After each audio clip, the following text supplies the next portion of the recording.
Easy ఉంటుంది. నిన్న ఒక ప్రభుత్వ దఫ్తర్కు పోయినా, నాకు సర్టిఫైడ్ కాపీలు కావాలి. ఓ రేవంత్ అన్న వచ్చిండయ్యా వయ్యారి అని అంటాం కదా, ఇప్పుడు మీకు తిట్లే మాట్లాడాలి. ఇక కాంగ్రెస్ కార్యకర్తల నేను మార్కస్ అంటాను, నేను టిల్లు ఎమరాబాయ్ మార్కస్ నువ్వు గట్ల చేస్తారా అరవై గవర్నమెంట్ దఫ్తర్ పోయినామన్నా. గవర్నమెంట్ దఫ్తర్ పోగానే ఎందుకు పోయినామని అంటే సర్టిఫైడ్ కాపీలు నాకు కావాలి. నాకు ఏడ దొరకాలి? అవి మీ సేవలో దొరకాలిగా. మీ సేవలో వస్తలేవట. 3-4 రోజులు అయిందట మీ సేవలో సర్టిఫైడ్ కాపీలు వస్తలేవు. ఏమైంది అని అంటే సర్వర్ డౌన్ ఉంది. మళ్ళీ ఇప్పుడు ఏం చేయాలి? నాకు అర్జెంట్ ఉంది, నాకు కేసు పని ఉంది, నాకు వెయ్యాలా, నాకు సర్టిఫైడ్ కాపీలు కావాలని అంటే అన్న మీరు రిజిస్ట్రేషన్ ఆఫీస్కి పోవాలని అన్నారు. సరే అని చెప్పి నేను పోయినా. ఇక చెట్ల గుట్లలో పుట్టలలో ఉంటుంది కదా రిజిస్ట్రేషన్ ఆఫీస్, అడిగి పోయినా. అడిగి పోయినాక అన్న నాకు ఇట్లా రిజిస్ట్రేషన్ నాకు సర్టిఫైడ్ కాపీలు కావాలని చెప్పిన. చెప్పగానే ఇట్లా చూసి ఓ పెద్ద ప్రాసెస్ చెప్పారు. అన్న యాప్ ఉంటుంది, యాప్లో డౌన్లోడ్ చేసుకో, డాక్యుమెంట్ నెంబర్ రాయి, అది రాయి, ఇది రాయి, ఇట్లా రాయి, అట్లా రాయి, ఇది రాయి అని అన్నాడు. అసలు సామాన్యుడికి ఇప్పుడు నేనేమంటా అంటే మీ సేవ ఇవి కూడా ఎందుకు? ఇప్పుడు నేను ఆడ పోయినాక యాప్లనే చేసేది ఉంటే మీ అవుల దమాకులలో మన్నువాడ అదేదో నా ఇంట్లోకైనా చేసుకునేటట్టు చేసుకో కదా. అంతే కదా. నేను ఆన్లైన్ పేమెంట్ చేసిన, నేను యాప్లనే చేసిన, నాకు ఇంటర్నెట్ కనెక్షన్ నా మొబైల్లోనే ఉన్నది. నేను నీకెందుకు ఫీజు కట్టాలి? అప్పుడు నా డీజిల్ ఎందుకు ఖర్చు చేసుకోవాలా? నా డీజిల్ ఖర్చు చేసుకొని నా టైం బర్బాద్ చేసుకొని నేను ఆడదాకా పోయి ఆడ కూర్చొని పర్యావరణానికి పొల్యూషన్ నా కారు వల్ల నేను ఇంట్లో కూర్చుంటే అయిపోతుంది కదా. ఇంట్లో కూర్చుంటే యాప్ అయిపోతుంది కదా. మళ్ళీ దానికి 50 రూపాయల స్టాంప్ కట్టాలట. 500 రూపాయలు నేను ఆడ సర్టిఫైడ్ కాపీలకు కట్టిన దానికి ట్యాక్స్ కూడా ఇచ్చింది. మళ్ళీ సరే కట్టిన తర్వాత మళ్ళీ ఏం చేయాలంటే మీకు 50 రూపాయల స్టాంప్ పేపర్ కావాలి. డిజిటల్ స్టాంప్ పేపర్ చేసి పడతావు కదా.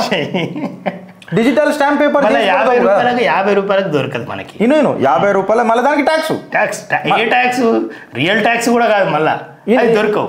అది 50 రూపాయలు కట్టిన తర్వాత అన్న మీకు ఒక నంబర్ వస్తుంది అని అంటాడు. నంబర్ వస్తుంది అంటే ఇప్పుడు జనరల్గా SMS వస్తుంది కట్టంగానే, ఈ నంబర్ అని చెప్తాం. ఆ నంబర్ రాసి ఇచ్చిన, ఈ నంబర్ కాదు వేరే నంబర్ అండి, ఇట్లా ఏ నంబర్ రావాలంటే నాకు బీపీ రేదా సబ్ రిజిస్టర్ ఆఫీస్లో నాకు ఒళ్ళుకేని మండి ఏ నంబర్ రాయాలో ఓడి చెప్తాడు. నువ్వు ఉద్యోగస్తుడివి, నువ్వు నాకు హీరోవు కాదుడా, నాకు చక్రవర్తివి కాదుడా, అర్థమైందా? నువ్వు ఉద్యోగస్తుడివి, నేను ట్యాక్స్ కడితే నీకు జీతం వస్తుంది, నా నౌకరివి నువ్వు. సర్కారీ దఫ్తర్లో నువ్వు నౌకరివి, నీకంత పెద్ద పోకడు ఉంటే నీ జీతం ఇచ్చటోని నాకెంత ఉండాలి? ఏ నంబర్ రా భయ్, నాకెట్లా తెలుస్తుంది? నేను ఈ యాప్ ఏమన్నా రోజు చూస్తానా? ఇదేమన్నా నాకు ఏమన్నా యాపా? నువ్వు తీసుకోవాలి. అసలు మనకి ఇప్పుడు యూట్యూబ్ అంటే మనకు తెలుసు, మనం రోజు చూస్తున్నాం. మాకు పొట్ట తిప్పలు ఇది అయిపోయింది కాబట్టి ఇప్పుడు చూస్తున్నాం ఈ దుకాణంలో. ఫేస్బుక్ చూస్తాం, ట్విట్టర్ చూస్తాం. అట్లనే నా బ్యాంక్ ట్రాన్సాక్షన్ కాబట్టి నేను నా బ్యాంక్ యాప్ చూస్తాను, రోజు చూస్తాను, నాకు అలవాటు ఉంటుంది. నీ లొల్లికి ఎందుకు పోతారా అబ్బాయి? నేను అంతా ఆన్లైన్లో చేసిన, మళ్ళీ సబ్ రిజిస్టర్ ఆఫీస్కి ఎందుకు పోవాల్సి వచ్చింది? నాకు అది ఇన్నే చేస్తే కాదా? మళ్ళీ ఇక్కడ నేను ఇక చూడసక్కని వయ్యారెళ్ళు ఇది అయిపోయిందా? అంతా కట్టినా, ఇది అంతా కట్టిన ఆడ 50 రూపాయలు తీసుకో, ఈడ ఇది తీసుకో, మళ్ళీ అంత డిజిటల్ పేమెంట్లే. నా బాధ మీకు అర్థమవుతుంది కదా. అంత డిజిటల్ ఉన్నప్పుడు నేను సబ్ రిజిస్టర్ ఆఫీస్కి ఎందుకు పోవాలా? డిజిటలే వస్తుంది. నేను ఎందుకు ముఖం చూడాలా సబ్ రిజిస్టర్లది? నాకు ఇష్టమే లేదు. వీళ్ళ వల్లనే ప్రాబ్లము. నేను అదే అంటున్నా. ఒక ఎస్ఆర్ఓ వల్ల వీళ్ళ పదవుల మన్నువాడ. ఈ ఎస్ఆర్ఓలు ఎందుకు ఉంటారో కూడా తెలియదు నాకు. నేను వాయిస్ ఆఫ్ గా చెప్తున్నాను, because you need to counter me with valid evidences. సాక్ష్యాలు తీసుకొని నా దగ్గరికి రండి. నేను మాట్లాడేటప్పుడు ఇదే మాట్లాడతా. వీళ్ళు చేసిన అరాచకాలు ఎంత అంటే సబ్ రిజిస్టర్ ఆఫీసులల్లో రిజిస్టర్ అయిన భూమిని నేను స్టాంపు డ్యూటీ తీసుకోవడం నా చట్టం కాబట్టి అది క్యాన్సిల్ చేస్తున్నా. ఇది చట్ట విరుద్ధం. మళ్ళీ చట్ట విరుద్ధం అన్నోడు ఎందుకు చేసినావు రా భయ్? నువ్వు బట్టలు ఇప్పుతానే సిగ్గుశరం పోతుందని తెలిసినాక కాదు వేరేడు కళ్ళు మూసుకుంటాడు అని చెప్పి నేను బట్టలు ఇప్పి నంగా తిరుగుతానంటే కుదురుతుందా? కుదురుతుందా? ఇట్లాంటి వ్యవస్థ మన దగ్గర ఉన్నది. దానికి ముఖ్యమంత్రులు ఇల్లు, దానికి ముఖ్యమంత్రులను గెలిపించుకునే ఓటర్లం మనకు సిగ్గుందా, వాళ్ళకి సిగ్గుందా, లేకపోతే వీళ్ళకి సిగ్గుందా? ఎవరికి సిగ్గున్నది అనేది నాకు ఇంతవరకు అట్టర్ కన్ఫ్యూజన్ అవుతున్నది. And this is my personal కెపాసిటీలో మాట్లాడతలేను, ఆ వేదనతో మాట్లాడుతున్నా. మళ్ళీ ఏ గవర్నమెంట్ ఆఫీస్కి పోయినా ఇప్పుడు రిజిస్టర్ ఎట్లుంటుంది? ఒక కోర్టులో అది పక్కకు పెట్టానా, ఇంకొకటి కూడా ఉంటుంది ఇట్లా. ఇప్పుడు ఏమవుతుంది? పాపము కోర్టులలో కూర్చొని జడ్జిలు మేధమదనం చేసి ఒక కేసుని 10 సంవత్సరాలు 3 సంవత్సరాలు 4 సంవత్సరాలు ఇని దాని తర్వాత ఒక జడ్జిమెంట్ ఇస్తారు. జడ్జిమెంట్ ఇచ్చిన తర్వాత ఈ అడ్డమైన రాజకీయ నాయకులు మళ్ళీ దాన్ని యాక్ట్గా చెయ్యరు. సరే మన అదృష్టం బండి మనకి ఏదో ఒక దగ్గర మంచిగా అయిందిరా నాయన అని చెప్పుకొని దాన్ని యాక్ట్ వస్తే ఇది మళ్ళా రేపు మీకు ఇట్లాంటి కేసు జరుగుతుంది. మీకు ఇట్లాంటి కేసు జరగంగానే కోర్టులో కొంగని ఒక టెక్నికల్ లాయర్ వస్తాడు. ఈ యాక్ట్ ఈ డేట్ కింద వచ్చింది, ఆ డేట్లో ఇది అయింది, సో ఇది దానికి పని చేయదు హా అని చెప్పి మాట్లాడతారు పవన్ కళ్యాణ్ అన్నట్టు. ఇక అప్పుడు మనం అందరం ఓటర్లం ఇట్లా అన్నా ఇట్లా చూసినా ఛాతీలు ఇవ్వటమే ఏం కాదు రెట్రోస్పెక్టివ్ సినారియో అని చెప్పి మాట్లాడతారు. ఫస్ట్ ఆఫ్ ఆల్ 10 సంవత్సరాల నుంచి దీని మీద డీల్ చేస్తున్నప్పుడు అబ్సల్యూట్గా ఒక యాక్ట్ వచ్చినప్పుడు ఈ రెట్రోస్పెక్టివ్ ప్రాస్పెక్టివ్ ఇవి ఎందుకు వస్తాయి మళ్ళీ? దీని మీద టెక్నికల్గా పెట్టి మళ్ళీ దాన్ని 10 సంవత్సరాలు నడుపుతారు. 10 సంవత్సరాలు ప్రభుత్వాలు మారుతాయి, 10 సంవత్సరాలు అవినీతి పరులు మారుతూ ఉంటారు. వీళ్ళు మారిన కొద్ది ఏమైతే తర్వాత మరణకాండ సృష్టిస్తారు. మరణకాండ అంటే హత్య జరగడమే అంటలేను, సామాన్యుడికి ఆవేదన చేయడం కూడా మరణకాండనే, హత్యనే. You are exploiting the common man's aspirations. Common man కన్ఫ్యూజ్లో పెట్టేస్తున్నాడు. సో నేను ఏం అడుగుతున్నానంటే అదంతా కట్టినానా, కట్టిన తర్వాత ఆయనతో గొడవ అయింది కదా నాకు, అరే ఏం మీరు చెప్పాలి కదరా బాయ్ ఏ నెంబర్ వస్తుంది అని చెప్పాలి నా ట్రాన్సాక్షన్స్లో హోమ్లో అదంతా నాకు అక్కడ బోర్డు పెట్టాలి. లేకపోతే నేను చదువు అక్కడ బోర్డు పెట్టినాం చూసుకోనంటే మనము కామన్ మ్యాన్ ఇట్లా నిలబడాలా. మనకి ఈ నౌకర్లకు ఇట్లా ఉంటుంది, మళ్ళీ మేము సర్కారులో మాకెట్లా ఉండాలా మీకు అర్థమవుతుందా? మళ్ళీ అప్పుడు ఆడ మహాత్మా గాంధీ చెప్పిన స్లోగన్ ఇలా యాద రాదు, అహింస ఒకటే గుర్తొస్తుంది సిగ్గు తప్పిన వాళ్ళకి, ఈ షంప కొడితే ఈ షంప చూపెట్టారు. మళ్ళీ మహాత్మా గాంధీ అన్నాడు కదా customer is the most important person in to your premises అని చెప్పిండు, మాట్లాడింది కదా. అది ఓన్లీ బ్యాంకింగ్ సెక్టర్కి వర్తిస్తుందా, గవర్నమెంట్ దఫ్తర్లలో వర్తించదా? మళ్ళీ మాట్లాడతారు పెద్ద పెద్ద మాటలు. ఇక్కడ నేను ఇంకొక హైలైట్ చెప్తా. ఇప్పుడు ఆ యాప్ తీసుకొచ్చి మొత్తం చేయాలి. ఇది మెయిన్ మినిమం రెస్పాన్సిబిలిటీ ఎవరిది? ఆఫీసర్ది కదా, ఎస్ఆర్ఓ కదా. ఏసీ వేసుకుంటాడు, మంచిగా కూర్చుంటాడు, టవల్ వేస్తారు దానికి. ఆ టవల్ ఎట్లుంటుంది అని అంటే మన బీఆర్ఎస్ వాడు గెలవ గులాబీ టవల్ ఎత్తారు, కాంగ్రెస్ వాడు గెలవని తెల్ల టవల్ ఎత్తారు. అరే టవల్ ఏమంటారు స్వతంత్రం కూడా లేకపోయా. సరే కూర్చున్న తర్వాత ఏమైందని ఇట్లా చూస్తుంటారు అంతే. ఏమన్నా లొల్లు అయితే వాళ్ళకి వినిపిస్తుంటుంది కానీ వాళ్ళు రియాక్ట్ కారు. ఎందుకు గారు అనంటే అలా చట్టాలు అలా ఉండాలి, రియాక్ట్ కావద్దు. మనం పోయాలని ఏమన్నా అన్న గవర్నమెంట్ ఆఫీసర్నే మీరు అట్లా అంటారా? You are refraining a government officer to perform his duties. అరే you are also refraining a common man to perform his duties. నేను లీవ్ పెట్టుకో సర్టిఫైడ్ కాపీల కోసము 10 గంటలకు బయలుదేరితే 3:30 అయింది నాకు సబ్ రిజిస్టార్ ఆఫీస్లో. జర్నీతో అంతా కలిపితే ఆడనే ఘటనర అయింది నాకు. ఇట్లా ఎంతమందికి ప్రాబ్లం అవుతుందన్నా? ఎంతమంది 6 గ్యారెంటీలు అన్నాడు, రిజిస్ట్రేషన్ ఛార్జీలు పెంచి పడుతోపిండు. ముందు 250 రూపాయలకు వచ్చే సర్టిఫైడ్ కాపీ ఇప్పుడు 500 అయింది. ఏడికేం తేవాలన్నా? హాయ్ 500 రూపాయలు అనంటే అమ్మా నా వారం రోజులు నాకు బియ్యం వస్తుంది సార్, నేను గరీబోని, నేను గంజిదాగి బతికేటోని, నాకు ఏడికేం వస్తుంది? నేను అదే చెప్తున్నా కదా ఇప్పుడు మీకు. ఒకప్పుడు ఆ అన్నలు అని లేకపోతే నక్సలైట్ల వల్ల వాళ్ళ బారిన నుంచి కాపాడుకోవడానికి ఈ ప్రభుత్వ ఉద్యోగులకి ఈ చట్టాలు వచ్చినాయి. ఒక ఇంటర్వ్యూలో విన్నా బ్రదర్ ఒక మాట చెప్తా సింపుల్, దీనికి సెట్ అవుతుందో లేదో నాకు తెలియదు కానీ ఒక పెద్ద మనిషి ఒక మాట అన్నాడు, ఒక బిజినెస్ వేత్త. If your wife becomes your secretary నువ్వు రిచ్ అయిపోతావు, వైజ్ అయిపోతావు. నీ భార్య నీ సెక్రటరీ అయిందనుకో నువ్వు సూపర్ రిచ్ అయిపోతావు, నీ ఆలోచన శక్తి పెరుగుతుంది. బట్ నీ సెక్రటరీ నీ వైఫ్ అయిందనుకో దజ్జలు డంచిపోతాయి సంసారంలో. కరెక్ట్గా ఇప్పుడు ప్రభుత్వం నాకు పని చేయాలా, నేను ప్రభుత్వానికి పని చేసుడేంది? ఆయన మాటలలో తాత్పర్యం తీసుకొని మాట్లాడుతున్నాడు. ప్రభుత్వ ఉద్యోగుల గిట్ల సబ్ రిజిస్టర్ ఇక్కడ ఇప్పుడు లాస్ట్ మూల కొట్టిరు నా బొందకు ఏం తెలుసా? అంత అయిపోయినాక పాపం అందులో ఒక మంచి ఆఫీసర్ ఉండే చూసి అన్నా నువ్వు లోపల రా అన్న అని అన్నాడు. పోయినా అన్న ఇగో మీ ముంగటనే నీకు ఇప్పుడు వస్తే నీకు నేను ఇచ్చేస్తా ప్రింట్అవుట్ అన్నాడు. అబ్బా థ్యాంక్ యూ, నాకు కేసు పని ఉన్నది జర అది ఇస్తే మంచిగా ఉంటుంది, థ్యాంక్ యూ సో మచ్. మంచి వాళ్ళు కూడా ఉన్నప్పుడు మంచి పని అంటాడతా. థ్యాంక్ యూ బ్రదర్, నిజంగా ఐఎమ్ హ్యాపీ అని అన్న. అనగానే పాపం కొట్టి చూడంగానే అది సర్వర్ డౌన్ అయింది. సర్వర్ డౌన్ ఉండి 28 గంటల తర్వాత అంటే నేను మళ్ళీ డీజిల్ వేసుకోవాలా, మళ్ళీ పోవాలా, వర్షంలో నానాలా. అందులో రేవంత్ రెడ్డి అన్న వరద వచ్చింది అనుకో, ఆ వరదలో కొట్టుకోవాలా, నాకు 10,000 రూపాయలు నష్టపరిహారం నా ఇంటికి రావాలి. ఈయన 5,000 కొడతాడు, నాకు 10,000 ఇస్తాడు. కరెక్టా? నాకు కట్టబట్టకు కూడా సరిపోదు కదా నేను చేస్తే ఆ 10,000 రూపాయలు. కరెక్టా అన్న? ఇంత బతికినా నన్ను నెయ్యిలో కలవాలి, కరెక్టా కదా? గంధం చెక్కలలో కలవాలి అంటే 3 చెక్కలనే పెట్టరా అన్న నేను చేస్తే 10,000 రూపాయలు ఏడవుతుందన్న కర్మకాండ అవుతుందా? ఇంత నాటుగా చెప్పుకుంటున్న ఒక కామన్ మ్యాన్గా చెప్పుకుంటున్న రేవంత్ రెడ్డి గారు ఏం చేస్తారండి మీరు? ఒక గవర్నమెంట్ ఆఫీసర్లకు ఇది జరుగుతున్నది. మీ సేవలల్లో సర్వర్లు డౌన్ ఉన్నాయి. ఎందుకున్నాయి అని అంటే ఓడి తెలియదు, 3 రోజుల నుంచి నడుస్తున్నది ఇది.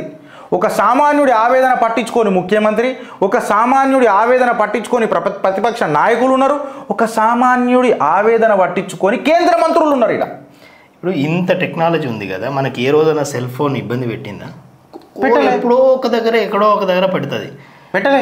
ఒక ప్రైవేటు సెల్ ఫోనే ఇంత బాగా పనిచేస్తే గవర్నమెంట్ ఇంకెంత బాగా పని అన్న సింపుల్. ఎయిర్టెల్ నేను ఎయిర్టెల్ సిమ్ వాడతా, నాకేం ప్రాబ్లం రాలేదు ఇప్పటి వరకు. నాకు ఇప్పటిదాకా ప్రాబ్లం రాలే. నేను ఒక కారు వాడతా, ఏమైనా ప్రాబ్లం వచ్చిందంటే ఒక చిన్న కంప్లైంట్ పెట్టిందా అంటే మొత్తం నా ఇంటి ముంగడి అన్న పచ్చిగా చెప్తున్నా, అయినే పేరు కూడా చెప్తా. ఎల్జీ కంపెనీ ఏసీ, నా బిడ్డ చిన్నగా ఉన్నప్పుడు ఏసీ రాలే ఎండాకాలంలో. ఒకసారి కంప్లైంట్, 2 సార్లు కంప్లైంట్, 3వసారి జర గట్టిగా ఇచ్చేసరికి ఇంటి ముంగడికి వచ్చింది. ఇప్పటిదాకా నాకు ప్రాబ్లం రాలే ఎల్జీలో. రాదు, అదే అంటున్నా. నాకు రాకపోయి నాకు కస్టమర్ సర్వీస్ ఇస్తే నా హోమ్ అప్లయన్సెస్ అన్ని ఎల్జీ కొన్నా నేను. ఇగో ఇట్లాంటి కస్టమర్ ఉంటాడు. మనం ప్రజలకు కూడా అదే చెప్తున్నాం, ఇంత కస్టమర్ కేరు అని ఇప్పుడు అన్ని మనం మన కళ్ళ ముందు చూస్తున్నాం, మనము ఎంజాయ్ చేస్తున్నాం. మనకు గవర్నమెంట్ కూడా ఆ విధంగా మన ఇంటికి రావాలి, మనము మన పని మనం చేసుకోవాలి, మన బాధ్యతలో ఏదైతే ఉందో మనం బాధ్యత ఉండాలి, మన పని మనం చేసుకోవాలి బస్. నేను ప్రభుత్వ ఇక్కడ ఇంకొక హైలైట్, ఇప్పుడు ఒకటే భూమికి సంబంధించిన 2-3 డాక్యుమెంట్లు. 2004ది కదా మీరు కుక్కడపల్లి ఇస్తారు కొండ్రి, మీరు 2019 కదా మీరు వట్టినాగులపల్లి కొండ్రి. అది పెద్ద మాయాజాలం. సిగ్గులు శరాలు ఉన్నాయా ఇలాగేమన్నా? సిగ్గులు శరాలు ఏమైనా ఉన్నాయా అని అడుగుతున్నా. అరే ఫస్ట్ ఆఫ్ ఆల్ ఇప్పుడు ఇక్కడ దాకా నేను చేసినంత డిజిటల్ ట్రాన్సాక్షన్ కదనా, నేను మొబైల్లో చేసుకుంటా కదా ఇంట్లో కూర్చొని. అదే అంటున్నా, మొబైల్లో కూర్చుంటా. నువ్వు నాకు సర్వర్లో చెప్పేసేది ఉండే, ఎస్ సర్వర్ జర డౌన్ 28 hours అవుతుంది, నేను తర్వాత నువ్వు అధ్యక్ష చేసేది ఉండే. నాకు నేను అడిగి రావాలా, బాండ్ పేపర్ కొనాలా, పీకుడు ముచ్చట్లు మాట్లాడాలా, మీతో తిరగాల, మీరు చేయాలా. మళ్ళీ ముఖ్యమంత్రికి అయితే మొత్తం కార్లంతా మొత్తం అది ఇస్తారు, ఎర్ర బుగ్గ పెట్టుకొని తిరుగుతాడు కదా, ఇచ్చేస్తారు. ఇక తుమ్మల నాగేశ్వరరావు తుమ్మితే అబ్బా మా తుమ్మల తుమ్మిండు అని చెప్పి దాని మీద పెద్ద పెద్ద కథలు ఉంటాయి. ఏడికేనవుతుంది ఈ వ్యవస్థ మారాలనంటే? ఏడికేనవుతుంది వ్యవస్థ మారాలనంటే? ఒక సామాన్యుడు మనిషి ముఖ్యమంత్రి కావాలనంటే ఇక ఈ పార్టీలు దుంకి పార్టీలు చేస్తారు చూడు ఫ్రెండ్స్, వీళ్ళు కాదు, వీళ్ళు అస్సలు కాదు. ఓ సామాన్యుడు జీవితం మారాలనండి. ఇప్పుడు నాకు తెలుసు సామాన్యుడు ప్రాబ్లం ఏందో. అరే ఇంట్లో కూర్చొని చేసుకునే పనికి నేను ఎందుకు పోవాలి? మీ సేవకు కూడా ఎందుకు పోవాలి బ్రదర్? ఆడ మీరు ఇచ్చిన పర్మిషన్లకు నాలలు బంద్ చేసేవాడు ఇల్లు కడితే ఆ నాల ఉప్పు వంగితే ఆ నాలలో కొట్టుకపోతే 10,000 రూపాయల కోసం నేను నా సర్టిఫైడ్ కాపీలు పోగొట్టుకోవాలా చెప్పును? లేదా నా సర్టిఫైడ్ కాపీల కోసం నా ప్రాణాలు పోగొట్టుకోవాలా? Vice versa whatever it maybe. అట్లే ఉంది. నాకు ఈ డిజిటల్ ఎరారా ఇంట్లో కూర్చొని పని అయిపోతుంది కదా, నాకు ఎందుకు పోవాలా? మున్సిపల్ పర్మిషన్, ఒక బిల్డింగ్ పర్మిట్ ఆర్డర్ డౌన్లోడ్ చేద్దామని నిన్న రాత్రి కూర్చున్నాం, నేను మా అన్న కూర్చున్నాం. అరే డౌన్లోడ్ కాదు కదా, ఎందుకు కాదు డౌన్లోడ్? పబ్లిక్ డాక్యుమెంట్ కదా, ఇట్స్ పబ్లిక్ డాక్యుమెంట్ కదా. ఎంత టీడీఎస్ చేసేసారంటే ప్రాసెస్ని. ఇది షార్ట్లో కట్ చేసి ఎట్టు పెట్టా నువ్వు నిజంగా. ముఖ్యమంత్రులు మారంగానే కేసీఆర్ బొమ్మవాయ్, కేటీఆర్ బొమ్మవాయ్, అనుమూల రేవంత్ రెడ్డిది, శ్రీధర్ బాబు గారిది వచ్చేసింది ఫోటోలు. అవి మాత్రం టక్కున చేంజ్ అవుతాయి. ఇలా ఈ అమ్మాయిల రాజకీయాల పిన్గులెల్లా అవి మాత్రం టక్కున అయిపోతాయి. కానీ సామాన్యుడికి మాత్రం తక్కువ పనులు జరగొద్దు. అయితే ఈ విషయంలో నేను ఒకటి ఏమంటున్నా అంటే, ఎయిర్టెల్ CEO పేరు తెలుసా? తెలుసా అందరికీ? తెలియదు. ఐసిఐసిఐ చైర్మన్ పేరు తెలుసా ఎవరికన్నా? అట్లే రాజకీయాల్లో కానీ మన ముఖ్యమంత్రి పేరు కూడా తెలియదు. భవిష్యత్ పనులు అయిపోవాలి, అట్లా పనులు అయిపోవాలి. నా ఇంటికి నా ఫోన్కి మెసేజ్ రావాలి, పనులన్నీ ఎట్లా కావాలంటే నాకు ఎవరు చేస్తున్నారు ఏం చేస్తున్నారు నాకు అవసరం లేదు, నా పని అయిపోవాలి. రేవంత్ రెడ్డి గారికి నిజంగా చెప్తున్నా, ఫస్ట్ టైం నాకు సిగ్గేస్తుందన్నా మీరు మా ముఖ్యమంత్రి అంటే. ఎందుకంటే తెలంగాణకు గ్రీవెన్స్ పోర్టల్ లేదు, నేను గ్రీవెన్స్ పోర్టల్ పెడుతున్నా అని చెప్పి మీ డైలాగ్ డెలివరీ ఎంతైతే గట్టిగా ఉంటుంది కదా రేవంత్ అన్న. 9 నెలల కడుపు తర్వాత కూడా ఇంకా బిడ్డ పుడతలేదంటే 10 నెలల తర్వాత బిడ్డ ఇక మళ్ళీ అది పాయిజన్ అవుతుంది కడుపులా. పండ కాయన ఏదో ఒకటి కక్కాల రేవంత్ అన్న, కక్కాల. 9 నెలలు అయిపోయి మీ మార్క్ రాజకీయం ఇంకా ఏం కనబడతలేదు ఆడ. శంషాబెట్టి గీక్తే షటాక్ వెళ్తలేదు ఆడ. ఇగో ఇది మీరు గుర్తుపెట్టుకోరు ఫ్రెండ్స్. చిత్రగుప్తుల ప్రాక్టికల్ సినారియోస్ మాట్లాడుతున్నాం. మీరు పోన్రి, నాకు తెలిసి ఇప్పుడు నా అదృష్టం దరిద్ర దండయాత్ర చేసి ఇలా సర్టిఫికేట్ కాపీలు సర్వర్లు మంచిగా అంటే దేవుడి దేవల పుణ్యం అని అనుకుంటా. నిన్న నాకు దినం వేస్ట్ అయిందన్న. అదే అంటున్నా, నా దినం వేస్ట్ అయింది మొత్తం. ఈ సర్టిఫికేట్ మళ్ళీ ఇవాళ పంపాలి నేను ఎవరన్నా మనిషిని, పైసలు కట్టాలి, నాకు సౌకర్యం దొరకది. నాకు సౌకర్యం దొరకనప్పుడు నేను ట్యాక్స్ ఎందుకు కట్టాలి రాబాయి? నాకు అర్థం కాదు. కానీ చెప్తున్నా, కేంద్ర సర్కార్ అయినా రాష్ట్ర సర్కార్ అయినా నా కోసం మీరు కానీ మీకోసం నేనా? ఇంకా కొంతమంది ట్వీట్ చేస్తారు 2047 వరకు ఆల్లే సీఎం, 2047 వరకు ఆల్లే పిఎం. ఎందుకు? నాకు సాల్వ్ కాకపోతే ఎందుకు? నా ఎక్స్పెక్టేషన్ ఇలా పెరిగింది, సామాన్యుడు ఎక్స్పెక్టేషన్ పెరిగింది. నేను ఏం మంచిగా అవుతలేవు ఏం చెడ్డగా అవుతలేవు అని చెప్తలేను. బట్ నా సౌకర్యం ఏందని అంటున్నా ఈ డిజిటల్ వరల్డ్లో. ఒక ప్రైవేట్ వ్యక్తి ఇచ్చేటువంటి ఫెసిలిటీస్ ఇస్తలేవు మరి ఎందుకు? మళ్ళీ మీ బొందలకి ట్యాక్స్ కడుతున్నాం కదా మొత్తం. మాకేం మిగిలిందని అంటే బంకచక్క ఆశపత్రి మిగిలింది లాస్ట్కి. ఇగో చెప్తారు సంవత్సరానికి 7,500 రూపాయలు సేవ్ చేస్తున్నారు. ఈ ఇంట్లో మనువాళ్ళ సంవత్సరానికి 7,500 రూపాయలు సేవ్ చేస్తే అది ఎక్కువ అవుతుందా? అది ఏ సర్కార్ అయితే మనకేం చేసేది? అది పోయేటి పోతూనే. నమస్తే. పోయేటి పోతూనే ఉంటాయి, ఎక్కడేం మిగులుతలేదు. ఇదేందన్నా సీఎం నిలదీత మంత్రుల అడ్డగింత. వరద నిర్వహణలో సర్కారు వైఫల్యంపై బాధితుల తీవ్ర ఆగ్రహం. పోలేపల్లిలో రేవంత్కు నిరసన సెగ, మంత్రులకు ముచ్చేమటలు. వరద నష్టం 5,327. ఇంత కరెక్ట్గా 275 చోట్ల గన్లు, నిలిచిన రాకపోకలు, ప్రభుత్వ సహాయ చర్యలపై విమర్శలు, కానరాని రెస్క్యూ టీములు, పొంచి ఉన్న మరో అల్పపీడనం, రాష్ట్రంలో 5 రోజుల వర్షాలు. ఇది విషయం. కాంగ్రెస్ మీరు వద్దు మీ సాయం వద్దు, మీరు వద్దు మీ సాయం వద్దు, లక్షల్లో నష్టపోతే ఇచ్చేది ముష్టి 10,000. 3 మంత్రులున్నా ఒక్కరూ పట్టించుకోలే. ఈతగాళ్ళను పెట్టుకొని మేమే బయటపడినాం. ఇందాక విన్నాం కదా మనం. ప్రసంగాలు ప్రచారాలు కాదు, సాయమేది. రేవంత్ పర్యటనలో బాధితుల ప్రశ్నల వర్షం. ఓపెన్ టాప్ జీబులో పరామర్శ యాత్రకు సీఎం. ఆయన వెళ్లే రూట్లో చెత్త పారబోసి నిరసన. పలు చోట్ల రోడ్లెక్కిన బాధితులు సర్కారుపై. మీరు కూడా బురదయ్యాలా ఆడ బురద పడేరు కింద రోడ్డు మీద. ఈజ్ ఎ కాన్స్టిట్యూషనల్ పోస్ట్, ఆయన మీద వేయలేం కదా, కింద వేయాలా రోడ్ల మీద బురద. గిట్లున్నది బురద అని. ఇప్పుడు ఆయన నువ్వు నష్టపరిహారం ఒకటే చూస్తున్నావు. ఇప్పుడు ఈ వరద వల్ల ఆ ఇంట్లోకి వచ్చినప్పుడు ఎంత కంటామినేటెడ్ వాటర్ లోపలికి వస్తుందో తెలుసా రేవంత్ అన్న? మీకు ఏమన్నా బురదల కాలు పెడితే తెలుస్తుంది మీకు. మైక్ల ముంగట కూర్చొని రైతు ఇగో ఇట్లా మీరు మైక్ల ముంగట వ్యవసాయం చేసేస్తారు. టేబుల్ మీద కూర్చొని చేరేసుకొని అది ఇట్లా నాటాలి అది అట్లా నాటాలంటారు. మళ్ళీ నడ్డొచ్చి చేస్తే తెలుస్తుంది. ఫ్యాక్ట్ ఆఫ్ ది మ్యాటర్ అది ఆడ. సర్కారుకు చేతగాకే ప్రాణ నష్టం. ఆగస్టు 27నే అప్రమత్తం చేసిన వాతావరణ శాఖ. ముందస్తు హెచ్చరికలున్నా ప్రభుత్వం మొద్దు నిద్ర. ఒక్క హెలికాప్టర్ రాలేదు, బోట్లను తెప్పించలేదు. వరద సహాయ చర్యల్లోనూ విఫలం. ఇక్కడ హైడ్రా మీద కాన్సన్ట్రేట్ చేస్తే ఇవి బోట్లు ఏడికలు వస్తాయన్నా, లేకపోతే ఇవి ఏడికలు వస్తాయన్నా. ఇది ఎలా రాసి పేపర్లో? ఇది నమస్తే తెలంగాణ. జిహెచ్ఎంసీలో కూడా వరదలు వచ్చినాయి. దాని రిపోర్ట్ ఎప్పుడు అని ఇచ్చి రైలు ఇయ్యలే కదా. 10,000 కూడా అప్పుడు ఎలక్షన్స్ ఉన్నాయని చెప్పేసి ప్రతిపక్షంలో ఉన్నాడు కదా అని చెప్పి జర ఏదో పెద్ద. ఇవన్నిటి కారణం గత ప్రభుత్వమే అంటారు. మళ్ళీ వీళ్ళ మీద నొక్కుతారు, వీళ్ళ మీద నొక్కుతారు. పిచ్చోళ్ళు అయ్యేది మనం. వీళ్ళిద్దరి మధ్యలో కేటగిలిస్ట్ అయ్యి మన బీజేపీ వాళ్ళు ఉంటారు. నువ్వేమన్నావు ఇదన్నావు వాళ్ళు గట్ల అంటారు చూడు. నువ్వు నోరు మూసుకోరాదు. అట్లెట్లా గట్లట్లా గిట్లట్లా అయిపోయి. మళ్ళీ లాస్ట్కి మన బీజేపీ వాళ్ళు అంటారు గట్లు ఉంటుంది మరి మనతోని అని చెప్పి మాట్లాడతారు. ఆడ ఏముండదు, వాళ్ళు ఏముండదు. నిజంగా చెప్పాలనంటే కార్యకర్తలు సఫర్ అవుతున్నారు ఆడ. రేవంత్ తీరుపై సుప్రీం అసహనం. ఉన్నత పదవుల్లో ఉన్నవారు సంయమనం పాటించాలంటూ వ్యాఖ్యలు. ఓటుకు నోటు కేసు 2 వారాలకు వాయిదా. బుల్డోజర్ న్యాయంపై సుప్రీం ఫైర్. ఇది మనం కొద్దిగా మాట్లాడాలి. ఎందుకంటే నిందితుడైనంత మాత్రాన ఇల్లు కూల్చేస్తారా? అక్రమ కట్టడమైన చట్టాన్ని పాటించాల్సిందే. దోషిగా తేలినా కూల్చేయడం కుదరదు ధర్మాసనం.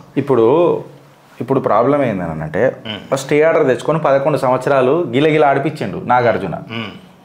ఇక్కడ న్యాయం జరిగింది మళ్ళీ సామాన్యుడికి. మనీ మేక్స్ మనీ అనే ఒక సామెత ఉంటుంది కదా అన్న. మనీ మేక్స్ మనీ అని అనేది అంటే పైస ఉంటే నీ స్టే ఆర్డర్ జిందగీ ఎంత ఉంటుంది. నేనేమంటానంటే ఇది నా వ్యక్తిగత అభిప్రాయం. What ever it may be if at all వాడిని పనిష్మెంట్ ఇప్పుడు వీళ్ళు ఏమంటారు అని అంటే కొన్ని దాంట్లల్లో కొడుకు తప్పు చేసిండు కదా అని చెప్పి చిన్న ఇల్లు కట్టుకున్న తండ్రి ఇల్లు కూల కొట్టేస్తే ఎట్లా అని అంటే పెంపకంలో మనుబడ అని చెప్పి గడ్డపరాధించాలి. లేకపోతే మనం ఏదైనా రాసినప్పుడు ఏదైనా కంప్లైంట్ రాసినప్పుడు కొడుకు చేసిన తప్పుకు సన్ ఆఫ్ అని ఎందుకు రాస్తాం? రాయొద్దు. మళ్ళీ తండ్రి కొడుకును తప్పు చేయనియద్దు అంట. ఇప్పుడు భూలక్ష్మి మాత గుడి దగ్గర దుండగులు వచ్చి వ్యాండలైజ్ చేసారు భూలక్ష్మి మాతని. వాళ్ళ అమ్మ వచ్చాడికి మతిస్థిమితం లేదని అంటుంది. మళ్ళీ దీనికి ఏం చెప్తారు న్యాయమూర్తులు? ఓ మాట అడుగుతున్నా, ఏం మాట్లాడతారు? ఇప్పుడు కొన్ని గట్టిగా దించాలా, గట్టిగా దించితేనే కొన్ని వర్కౌట్ అవుతాయి, లేకపోతే వర్కౌట్ కావు. ఇప్పుడు ఆర్జీ కేర్ మెడికల్ కాలేజ్ ఉన్నది, న్యాయమూర్తులే సువమూటగా తీసుకున్నారు. ఆనంద ఇది నిజంగా మనుషులకే వచ్చిన మాట. అబ్బా సూపర్ కరెక్టా కరెక్టా ఇప్పుడు ఆడు వచ్చి మొత్తం వచ్చి ఎవిడెన్స్ని ట్యాంపర్ చేసిండు సార్. ఏం చేద్దాం వాళ్ళని, ఏం చేద్దాం? Unless and until he's proven guilty is innocent అని మీరు అంటారు. ఆడేమో ఎవిడెన్స్ని మొత్తం ట్యాంపర్ చేసిపోతాడు. అదే ఒక సామాన్యుడు చిన్న దొంగతనం చేస్తే మాత్రం అని 3 లోపలేషన్ బద్దలు వలగొడతారు ఈ పోలీసు వాళ్ళు. మళ్ళీ ఎట్లా ఈ చక్రం మొత్తం ఈ చక్ర వ్యూహంలో బయటికి సామాన్యుడు ఎట్లా ఆలోచించాలా? పైసలు ఉన్నోడు మాత్రం అడిగి మీద కేసులే లేవు కదా, లేవు, అడిగి మీద కేసులే లేవు. ఎవిడెన్స్ ట్యాంపర్ ఇప్పుడు కవితక్క కేసులో కూడా ఎవిడెన్స్ ట్యాంపర్ అయిందని అంటారు. ఆర్జీ మెడికల్ కాలేజీలో కూడా ఎవిడెన్స్ ట్యాంపర్ అయింది అని అంటారు. జగన్ కేసులో కూడా ఎవిడెన్స్ హాస్టైల్ అయింది అని అంటారు. గాలి జనార్దన్ రెడ్డిల కేసులో 2G కేసులో ఏమైంది, కుంభకోణం జరిగిందంటే ఎవిడెన్స్ హాస్టైల్ అయింది అని అంటారు. 2000 కోట్లు దోసుకొని 2 సంవత్సరాలు జైల్లో కూర్చొని దాని తర్వాత బయటకు వచ్చిన తర్వాత రాజే కదా you are motivating a crime. మళ్ళీ యాక్టులు తీసుకొస్తే రెట్రోస్పెక్టివ్ ప్రాస్పెక్టివ్ అని చెప్పి టెక్నికల్ తీసుకొని వస్తారు. ఈ టెక్నికల్ తీసుకొని వచ్చినప్పుడు సామాన్యుడికి ఏమైనా న్యాయం జరుగుతుందా? కోట్లకు పోవాలంటే భయం అవుతుంది సామాన్యుడికి. అవుతుంది అదే కదా ఇప్పుడు. కానీ మళ్ళీ లాస్ట్ ఆశ ఏది సామాన్యుడికి? కోటే. కానీ న్యాయం రాజకీయ నాయకులు న్యాయం చేయరు. Money makes money. వాళ్ళకు ఎలక్షన్ ఫండ్ ఇచ్చేటోడికి ఓటెత్తా అంటారు రాజకీయ నాయకులు. సామాన్యుడు ఆపి కూడా ఆడకూడని అంటారు. పోలీసు వాళ్ళు ఏమని చెప్తారా? నేనే ఒక కేసులా నాదే ఒక కేసులా సిఐ పేరు చెప్పమని చెప్తాను. జిగర్ల దమ్మున చెప్పమంటే డీజీపీకి కంప్లైంట్ ఇచ్చినా యాక్షన్ తీసుకోలేదు సిఐ మీద. బీఆర్ఎస్ హయాంలా నేనే 100కి ఫోన్ చేసిపోయినా నా మీద ఉల్టా కేసు బుక్ చేసారు. నేనే 100కి ఫోన్ చేసిపోయినా నా దగ్గర రికార్డ్స్ ఉన్నాయి. నేను అవన్నీ ప్రొడ్యూస్ చేస్తా కోర్టులో. నేను సమన్స్ కోసం ఎదురు చూస్తున్నా. నాకు సమన్స్ రాని జడ్జి గారి ముంగట అన్ని పెడతా. గిట్లాంటి వ్యవస్థలో వీళ్ళు కాకి డ్రెస్ వేసుకొని మాట్లాడతారు. ఇప్పుడు అప్పుడు ఎవరు మనకు సహకారం ఇచ్చేది? కోటే కదా. మన నమ్మకం ఏంది? కోటే కదా. బట్ నేనేమంటానంటే అసలు క్రైమ్ ఎందుకు జరగాల అని అంట. ఈ భయం అనేది కూర్చోబెట్టాలి కదా. ఈ మూలాల్లోనే అది. మీరు ఒక మంచి యాక్ట్ తెస్తారు, న్యాయ న్యాయవాదులకు, న్యాయ నిపుణులకు, న్యాయమూర్తులకు, న్యాయ వ్యవస్థకు పాదాభివందనం చేసినా తక్కువనే. 3 సంవత్సరాల పాటు సార్ ఒకటి మీకు అర్థమవుతుందో లేదో కోర్టులకి ఏ రోజు నేను చెప్తున్నా, ఫస్ట్ టైం నా భావోద్వేగం మీకు చెప్తున్నా. బ్యూరోక్రసీల కలెక్టర్లకు కానీ కొంతమంది కింది స్టాఫ్కి కానీ జ్యుడిషియల్ పవర్స్ ఉన్నా వాళ్ళు డెసిషన్ తీసుకోవచ్చు, గో టు కోర్ట్. వీళ్ళకు పనిష్మెంట్ ఎందుకు ఇయ్యారు సార్? వీళ్ళకు పనిష్మెంట్ ఎందుకు ఇయ్యారు? అన్ని కోర్టుకు నూపితే వీళ్ళు ఎందుకు కట్టలు కడుతున్నారు? మీరు బర్డన్ అవుతలేదా మీకు? అందుకనే కదా మనం బద్నాం అవుతున్నాం. ఇక్కడ కోర్టుకు పోతే పనులు కావాలన్నది వీళ్ళ కోర్టు తప్ప, అది వీళ్ళకి తప్పనా? వీళ్ళు డెసిషన్ కరెక్ట్గా తీసుకుని ఉంటే ఎందుకు అవుతుంది? ఇప్పుడు 111 జియోలా కట్టొద్దు, నువ్వు 10% జాగ్రత్త కట్టాలా, 15% జాగ్రత్త కట్టాలి, 20%, what ever it may be, the rule is rule. 30 feet road ఉంటే నేను 10 floorలు ఇస్తానంటావు. ఎందుకు ఇస్తా అంటే నాకు వయబిలిటీ లేదు, నేను అందుకే కడతా అంటాడు. వాళ్ళు పర్మిషన్లు ఇస్తారు, పర్మిషన్లు వాళ్ళు ఇస్తారు. ఇచ్చిన తర్వాత మళ్ళీ బుల్డోజర్ పెట్టొద్దని తప్పే. ఎట్లయితుంది అది? ఎట్లయితుంది? ఆడ రిటైర్ అయిపోతాడు. రిటైర్ అయిపోయినాక 60 సంవత్సరాలు దాటిన తర్వాత ఇంకీ మనిషిని ఏం చంపుతామని అంటాడు. ఆడ ఎంజాయ్ చేసి, ఆడ పిల్లలు ఎంజాయ్ చేసి, ఆడ లైఫ్ సెటిల్ అయిపోయి, నేను కరెక్ట్గా ట్యాక్స్ కట్టి నేను కరెక్ట్గా ఉన్నా, నా జీవితం సంకనాకిపోయి నిజాయితీగా ఉంటే మిగిలే దేశంలో గిదా అనన్న సామాన్యుడి ప్రశ్నకు సమాధానం ఏం తీయాలి? అది వీళ్ళు మాట్లాడతారా? మాట్లాడరు. ఇగో ఇదే ప్రాబ్లం నాది.